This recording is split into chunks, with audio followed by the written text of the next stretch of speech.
Movie start होती है और हम हमारे मेन कैरेक्टर सिराकस को, जो एक फिशरमैन था, फिशिंग करता हुआ देख सकते हैं। अचानक से उसके जाले में फिश के अलावा एक लड़की अटक गई। वो उसे देखकर बहुत ही ज़्यादा सरप्राइज्ड हो जाता है। वो उसके पास गया और उसके नेट को उसने ओपन किया। वो थोड़ा सा हिल डुल रही थी। वो अब भी जिंदा है पर उसके फेफड़ों में पानी भर गया था, तो सर्कस इसे निकालने में हेल्प करता है। वो यहाँ पर कैसे आई और उसका नाम क्या था ये भी उसे पता नहीं है। सर्कस ने उस लड़की से कहा कि मुझे तुम्हें हॉस्पिटल में लेकर जाना पड़ेगा, पर इसके लिए वो लड़की मना करती है। सर्कस मान नहीं रहा था तो डायरेक्टली पानी में कूदने की तैयारी कर रही थी, तो सर्कस उसकी बात मान लेता है। वो लड़की किसी को भी देखना नहीं चाहती थी, तो सर्कस ने उसे कहा मैं एक जगह जानता हूँ जहाँ पर तुम्हें कोई भी डिस्टर्ब नहीं करेगा। सर्कस फिर उसे अपने मदर के घर पर लेकर आता है। उसकी मदर की डेथ कुछ सालों पहले ही हो चुकी थी। उसे भी अकेला रहना बहुत ही पसंद था, इसी वजह से उस लड़की को भी यहाँ पर वो लेकर आया। अपना लंच वो उसे दे देता है। वो ज़रा लेट हो चुका था और आज उसे अपनी बेटी को डॉक्टर के पास लेकर जाना था, तो यहाँ से वो निकल गया। उसकी वाइफ मोरा का और उसका डिवोर्स हो चुका है। उन्हें एक बेटी है जिसका नाम है एनी। एनी की किडनी खराब है तो उसे ट्रांसप्लांट की ज़रूरत है। जब तक मैच नहीं मिल जाता तब तक उसे डायलिसिस करना पड़ेगा। इसी के लिए सर्कस उसे आज डॉक्टर के पास लेकर जा रहा था। वो आज लेट हो गया तो डॉक्टर से मिल नहीं पाता, फिर भी वो डायलिसिस कर लेते हैं। ये प्रोसेस जब चल रही थी तो एनी कहती है कि आप मुझे कुछ स्टोरी सुनाओ। सर्कस ने कहा एक फिशरमैन था, उसकी नेट में एक बहुत ही ब्यूटीफुल सी लड़की फंस गई। ये सुनकर एनी पूछती है क्या वो लड़की सल्की थी। सल्की एक चिल्ड्रन के नॉवेल का कैरेक्टर है। वो सी से अपने सील कोट में आई हुई थी। अगर सल्की अपना कोट बरी कर देती है तो 7 साल तक जमीन पर रह सकती है। यहाँ पर उसे फिशरमैन से भी प्यार हो सकता है। इस स्टोरी पर एनी स्ट्रांगली बिलीव करती है। सर्कस की स्टोरी अनकम्प्लीट थी जो एनी को अच्छी नहीं लगती, पर आज नर्स ने उसके लिए मोटराइज्ड व्हील चेयर दी हुई थी, जिसके लिए वो बहुत ही एक्साइटेड हो गई। घर आने पर उसकी एक्स वाइफ मोरा उस पर गुस्सा थी कि वो लेट हो चुका था। वो कभी भी उससे सही से बात नहीं करती और अल्कोहलिक भी है। अगले दिन सर्कस फिर से उस लड़की से मिलने के लिए आया। उसे कहता है मुझे लगा था कि कल मैं सपना देख रहा था, पर अब यह हकीकत लग रहा है। सर्कस फिश पकड़ने के लिए जा रहा था तो इस लड़की ने पूछा कि मुझे भी लेकर चलो। सर्कस कहता है कि वहाँ पर लोग होंगे, पर लड़की ने कहा कि मैं उनसे छुप जाऊंगी। सर्कस उसे समझा रहा था कि किसी लड़की को लेकर जाना बैड लक होता है। वो कहती है क्या आजकल तुम्हारा लक अच्छा है। सर्कस का लक बहुत ही घटिया था, तो इस वजह से उसे लेकर जाने के लिए मान गया। उसने पूछा क्या तुम्हें अब तुम्हारा नाम याद आ रहा है। वो लड़की कहती है तुम मुझे ऑन्डिन बुला सकते हो। वो भी एक बुक का कैरेक्टर थी जो पानी में से आई थी। ऑन्डिन प्रिटेंड कर रही थी कि उसे कुछ भी याद नहीं आ रहा। बोट पर वो एक बहुत ही ब्यूटीफुल सा गाना गाती है और सर्कस का लक बदल गया। अचानक से उसे बहुत ही वैल्यूएबल और अच्छे फिश मिलने लग गए। वो खुश हो जाता है और आज उसने बहुत सारे फिश पकड़े। सर्कस ने उसे कहा कि तुम हमेशा मेरे साथ चल सकती हो। जितना वो फिश सेल कर कर कमाएगा उसका कट भी उसे देने वाला है। ऑन्डिन कहती है कि मुझे लोगों से नहीं मिलना। सर्कस ने कहा कि तुम तो मुझसे मिलती हो। ऑन्डिन कहती है तुमसे मिलना मुझे अच्छा लगता है। इसके बाद सर्कस टाउन के शॉप में गया। वहाँ पर वो ऑन्डिन के लिए कुछ कपड़े लेता है। शॉप ओनर के साइज के उसने कपड़े बाय किए।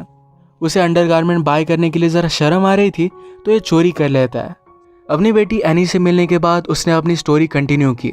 उसने कहा कि जो लड़की पानी में से आई थी वो सिंग कर कर अलग अलग फिश को अपने पास बुला सकती है। एनी ने कहा कि सल्कीज जो होती है ये अंडर वाटर एक दूसरे से गा कर ही बात करती है। वो फिर ऑन्डिन को उसके कपड़े दे देता है। उसने पूछा कि तुम कितने दिन यहाँ पर रहने वाली हो। ऑन्डिन पूछती है कि मैं कितने दिन रह सकती हूँ। सर्कस कहता है कि अगर मेरा बस चले तो मैं हमेशा तुम्हें यही रख लूँ। ऑन्डिन को भी ये बात बहुत अच्छी लगी। एनी को अपनी फादर की स्टोरी ज़रा अजीब लगती है, तो लाइब्रेरी में जाकर वो बुक्स लेकर आए और इस पर ज़रा रिसर्च करने लग गए। साइरस हमेशा किसी से बात करने के लिए प्रीस्ट के पास आता है। पूरे 2 साल हो चुके उसने ड्रिंक नहीं किया। पहले वो अल्कोहलिक हुआ करता था। हमेशा इसी के बारे में वो बात करता है, पर आज उसे कन्फेशन भी करना था। उसने कहा कि मैंने चोरी की है। प्रीस्ट के पूछने के बाद उसे ऑन्डिन के बारे में बता देता है। ये सब प्रीस्ट को बहुत ही अजीब लगा। वो कहते हैं कि आगे क्या होता है ये मुझे बताते रहना। एक दिन जब ऑन्डिन स्विमिंग कर रही थी तो एनी वहाँ पर पहुँच गई। उसे लग ही रहा था कि कुछ ना कुछ तो गड़बड़ है और अब ये बात कन्फर्म हो गई। एनी ऑन्डिन से कहती है कि तुम वही लड़की हो जिसके बारे में मेरे फादर बात कर रहे थे। एनी ने उससे पूछा क्या तुम्हारे पास मैजिकल पावर्स है, कि मेरी बीमारी को तुम ठीक कर सकती हो। ऑन्डिन उसे कुछ भी नहीं बताती है। एनी ने कहा क्या तुम्हारे पास कोट भी है। मुझे पता है कि तुम्हारे पास एक कोट है।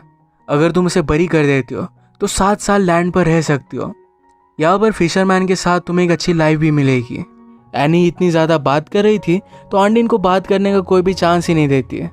इसके बाद हम देखते हैं कि सर्कस को एनी ने जो स्टोरी बताई थी इसके बारे में वो खुद भी रिसर्च करने लग गया था।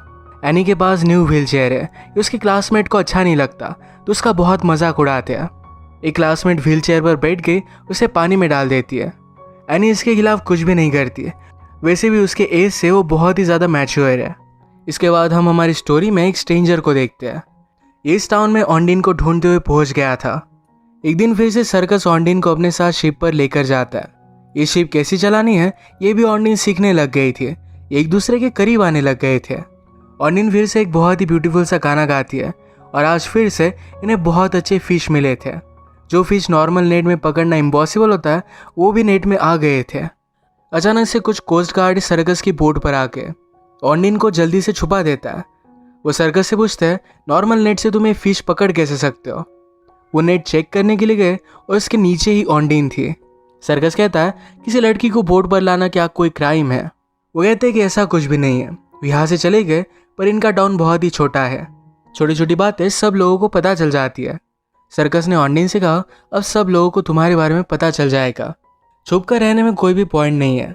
जब वे सिटी में पहुंचते तो सब लोग उसे ही देख रहे थे। ऑन्डिन कहती है कि बहुत ही अजीब है, अगर आप अच्छे दिखते हो तो सब आपको घूरते तो अच्छा लगता है। उसे नहीं लगता था कि वो ब्यूटीफुल है, पर सर्कस कहता है तुम बहुत ही ज़्यादा ब्यूटीफुल हो। इसके बाद सबके सामने ऑन्डिन सर्कस के साथ घूमने लग गई। टाउन में दोनों एनी से भी मिलते हैं। इन्होंने कहा कि हम दोनों ऑलरेडी मिल चुकी है।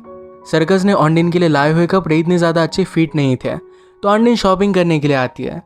उन्होंने अच्छे अच्छे कपड़े बाय कर लिए।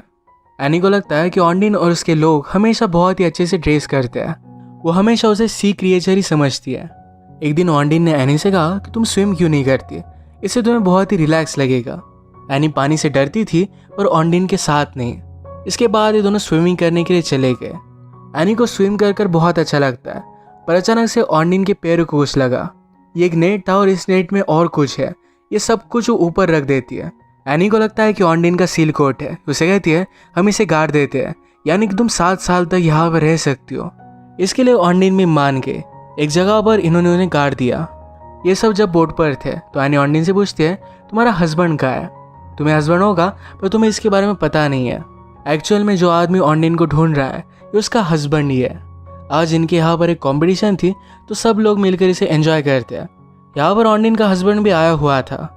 एनी ने ऑन्डिन से फिर से पूछा क्या तुम मेरी विश कंप्लीट कर सकती हो। ऑन्डिन उसे कुछ भी बोल नहीं रही थी तो एनी डिसाइड करती है कि उसे टेस्ट करेगी। अपने व्हील चेयर से वो डायरेक्टली पानी में कूद के तो ऑन्डिन उसे बचा लेती है। ये सब ऑन्डिन के हस्बैंड ने देख लिया था। एनी की हालत जब मोरा ने देखी तो सर्कस पर बहुत ज़्यादा गुस्सा हो गई थी। उसे लगता है कि ये सब ऑन्डिन की वजह से ही हो रहा है। घर आने के बाद ऑन्डिन सर्कस से पूछती है तुम्हारा नाम तो सैराकस है, तुम्हें सब लोग सर्कस क्यों बुलाते हैं। सैराकस कहता है कि मैं सर्कस में काम करता था और बहुत ज़्यादा पिया करता था।